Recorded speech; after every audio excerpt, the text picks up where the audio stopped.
Commonwealth Games swimmer Archie Goodburn, who has incurable brain cancer, breaks down on BBC Breakfast as he calls on Andy Burnham to increase cancer research funding. British Commonwealth Games swimmer Archie Goodburn broke down in tears as he implored Prime Minister Andy Burnham to increase cancer research funding.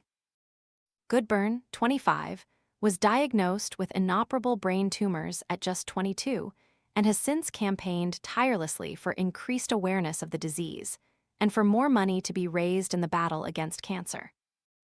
Appearing on BBC Breakfast on Tuesday morning, the Scottish swimmer stared down the barrel of the camera and made an emotional plea to the government to improve the unbearable suffering of brain cancer patients and their families.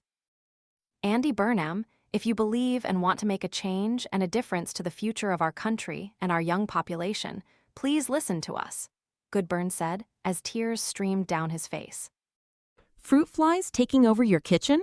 This discreet plug-in trap uses light to attract flying insects, then captures them on a replaceable adhesive cartridge without noisy zapping or messy sprays. Want to get the best verified deal and see full details? Visit grabdeal.us/one right now.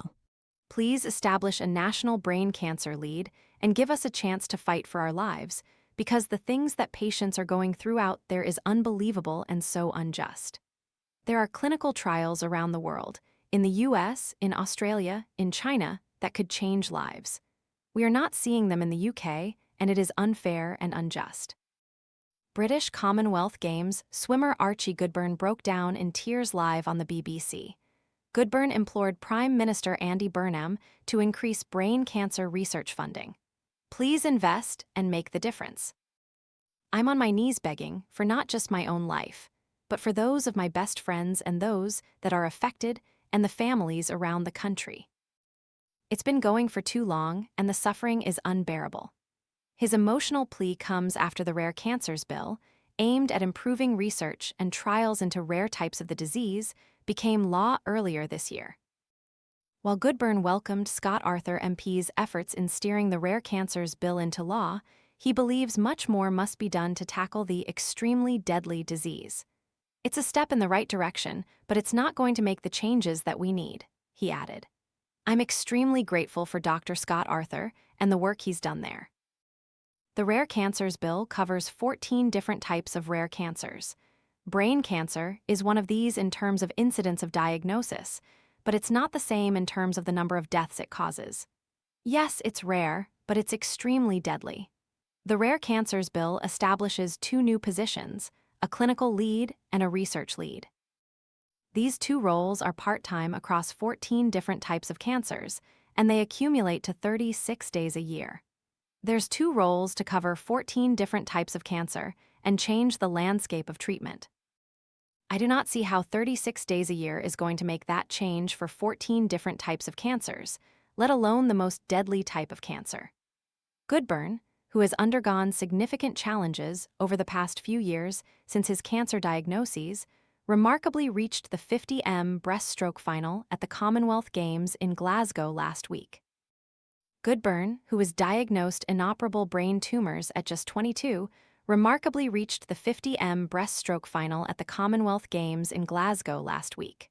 The swimmer, 25, believes much more must be done to tackle the extremely deadly disease. After missing out on a medal in the final, the swimmer passionately urged that more must be done in terms of brain cancer research. It was an honor to compete in front of such a fantastic and supportive home crowd, he said. To see the support off the back of those interviews has been really, really touching and inspiring. In that moment, I was speaking about what felt important to me, and the crowd were very supportive of my journey, and it only felt right to address that when I got out the pool. What I do in the pool is only possible because of the medical advances that have been made and the campaign that's been done by the whole community. It was really kind of a chance to give back and make sure that momentum keeps going. I partly feel like why we hear so much about brain cancer and why the awareness is so poor is because patients unfortunately die so quickly. I have this prognosis, which is slightly longer, and it's given me this time to advocate. It's 2 years ago since I was diagnosed. I think when you're really backed up against a wall like that, there's only really one way to go, and that's to go and fight.